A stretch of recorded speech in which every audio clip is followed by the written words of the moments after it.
Right there. Now, 2.5 billion shillings has been allocated to support the Kenya-led security support mission to Haiti. However, 88% of monies meant for pension payments, salaries and allowance for constitutional and independent office holders will be used up in public debt servicing. These and other details emerge from the supplementary estimates presented in the National Assembly by the Liaison Committee. Moij William now reports. The United Nations-backed Kenya-led peacekeeping mission in Haiti receives a boost after MPs okayed an allocation of 2.5 billion shillings, which comes out of the additional allocation of 7.5 billion shillings to the security sector. Apart from the 2.5 billion for the Haiti mission, the remaining 5 billion shillings goes to the National Police Service to address shortfall in police insurance costs.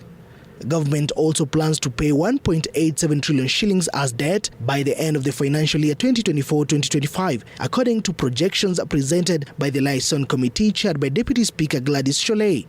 The total national debt stands at 11 trillion shillings, 1.87 trillion shillings constituting 88% of the total consolidated funds expenditure, that is 2.1 trillion shillings, which will be sucked up to manage the country's debt burden in the financial year 2024-2025.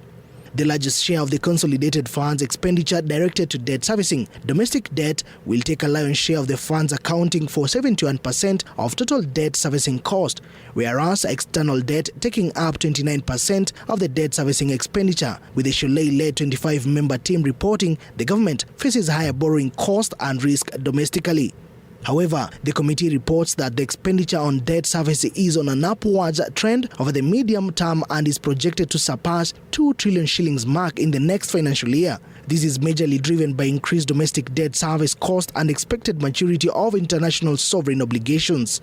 With the focus lying heavily on servicing debt, other dependents of the consolidated fund are to adjust their budget lines, including salaries and allowances for constitutional and independent offices, with proposals to decrease by 7.56 million from 4.16 billion to 4.08 billion shillings.